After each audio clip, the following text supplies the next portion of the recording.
now on, it won't just be defeating all the enemies that opens doors. There'll also be switches. Here in the Sanctum, the left side has the easier path.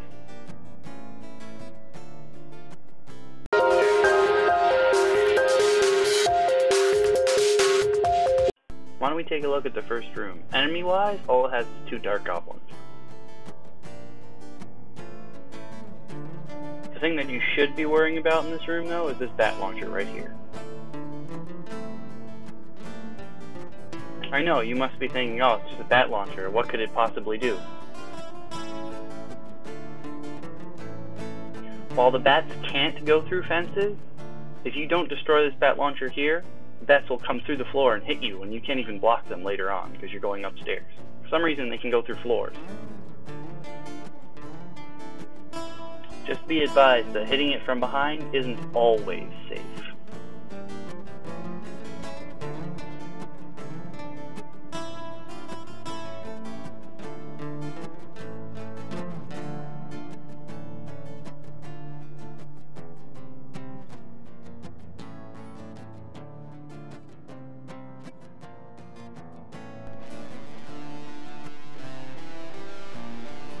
First of many helpful items in Sanctum, there's a pot in the first room.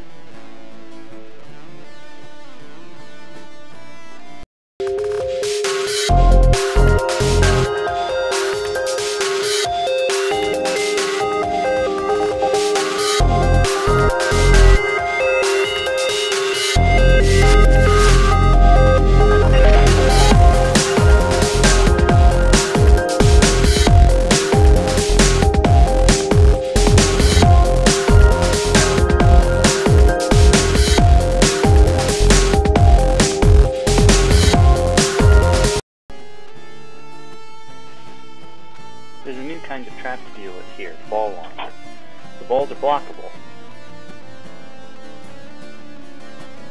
But remember, as they are projectiles, they're not cat dashable.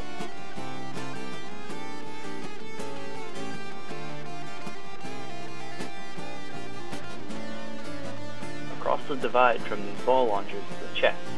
Now there's a couple of ways you can get to and from.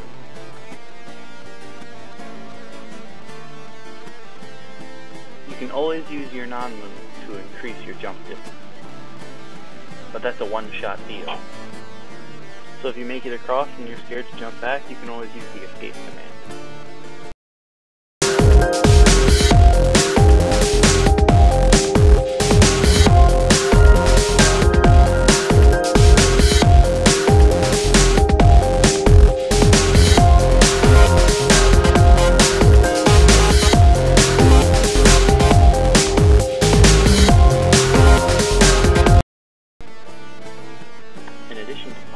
Now there are also cubes full of helpful items. Another new type of trap here in Sanctum is the flamethrower. The flames are unblockable, so you have to find a way around them. The very last sprite of flame can't hurt you.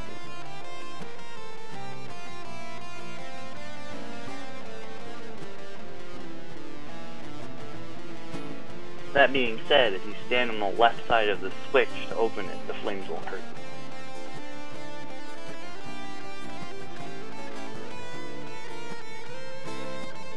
Here's a look at the complete mob of enemies for this room.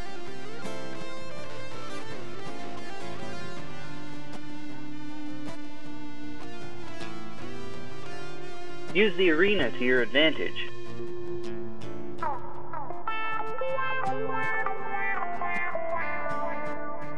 You don't always have to waste time fighting the enemies, you could always try edging them.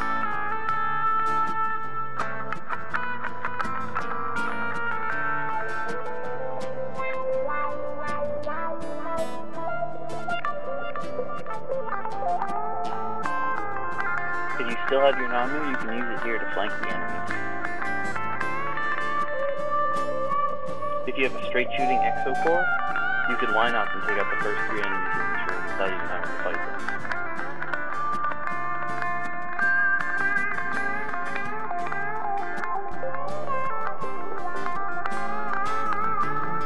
The new enemies here are the zombies. They have 2 moves. They vomit poison and they fall flat. The poison is unblockable, It'll slow you down and deal damage to you over time, but if you stand in it, the damage will compound. The slap, however, is counterable. And blockable, too. These creatures are throwable, but they don't have a panic. You may not have noticed, but after the falling slap, you can't hit a zombie if they lie on the floor for a few seconds.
The pattern here is that after every 2 balls is a break.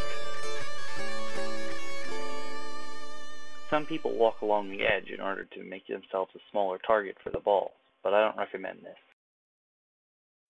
I much prefer sliding under the balls as they go up. Be advised, if you're using the default Android scroll, you can't slide under the balls. The grooves along the side are also there to help you avoid the balls. But remember, you'll have to go after every 2 balls if you don't want to get damaged.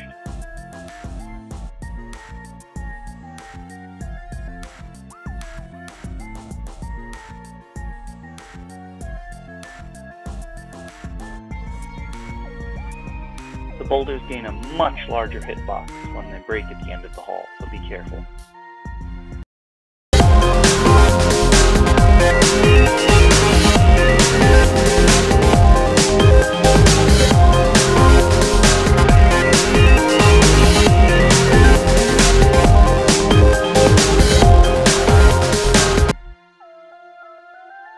In this next room there are 2 pots with items in it. Beware the Necro though, as his poison field sometimes covers the middle area where you walk in between the gates.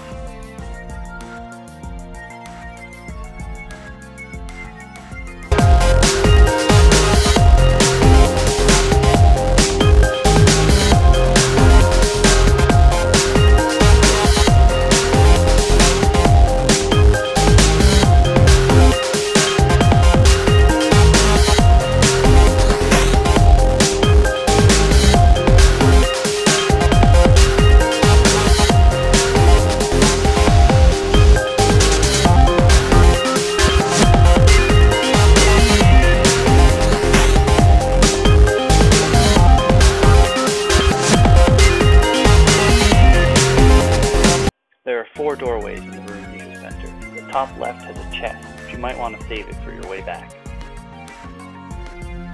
Here's a little glimpse of the patterns for the boulders. Every other ball on the left will hit the fence and veer off to the right.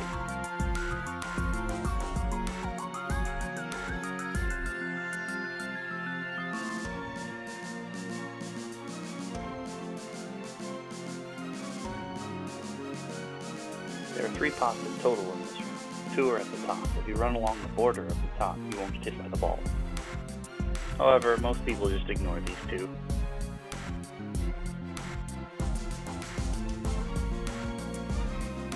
If you have a straight shooting exocore, you might want to use it here, as it can take out many of the enemies without you even having to deal with them. Straight shots will go through the barrier at the end of this room.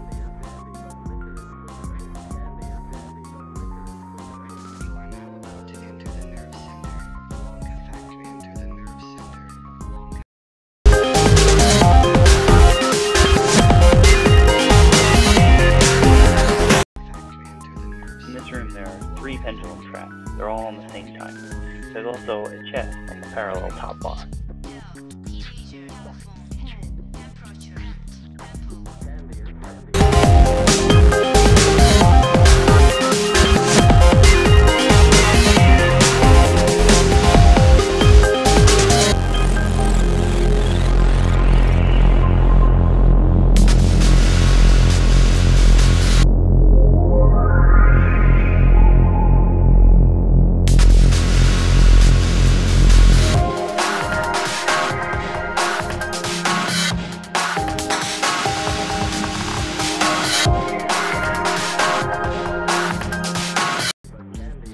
There's a rotating spike trap in this room. You can leap over each of the spokes.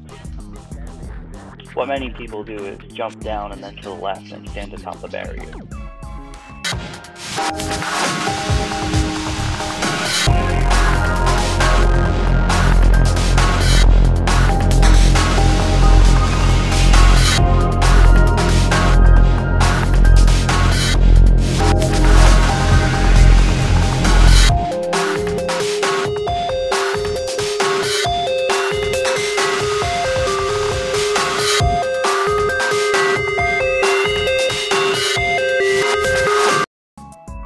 Yay! Another boulder trap! The two boulders on the outside fall together.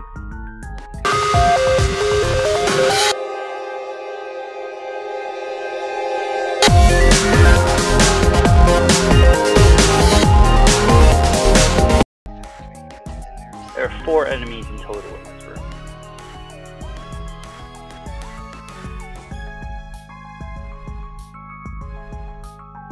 You can get to the platform with the switch from 3 different directions. Usually, if you stand on the platform, the enemies will simply walk into the abyss trying to get to you.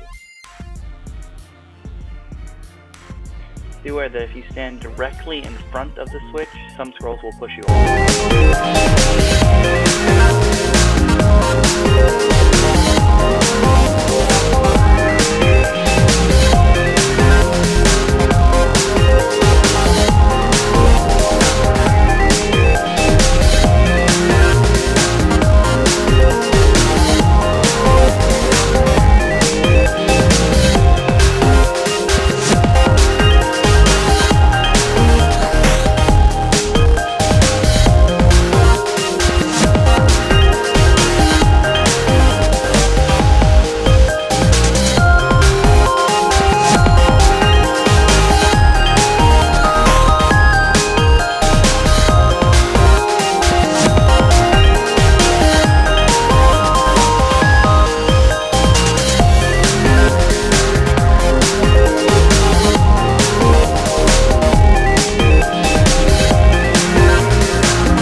Best bet for entering the boss battle arena is sliding and then double jumping to the left, ending with a jump kick.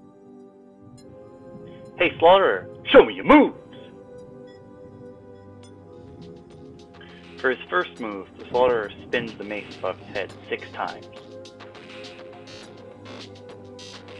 It's totally blockable as long as you know where to block, usually towards him. He has to pick his mace up afterwards, so you have a bit of time to wail on. If you can get behind him, you can even hit him while he's spinning the mace. If you hit him at least once while spinning the mace, on the 6th swing, even if you're blocking towards him, it'll count as a block.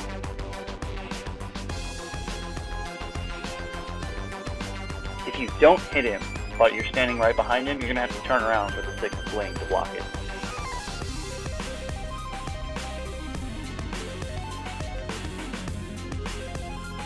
His next move is an unblockable AoE attack. It has an atrociously long startup time, so it's pretty easy to avoid. You can even jump straight up to avoid it. If you move out of the way, it gives you plenty of time to wail on it. If you do happen to get caught by it though, it'll stun you, but don't worry, you can panic out of it. His third and final attack is a charging tackle.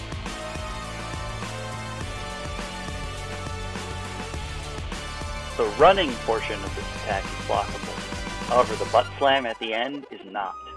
Not only that, if you're on the floor, it also counts as a ground pound.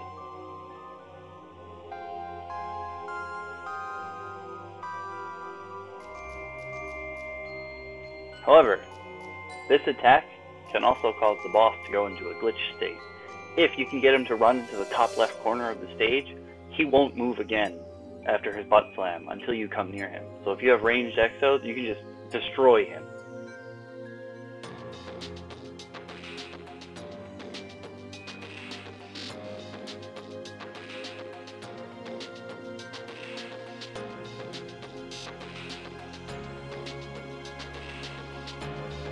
Now I think it's time we finish this.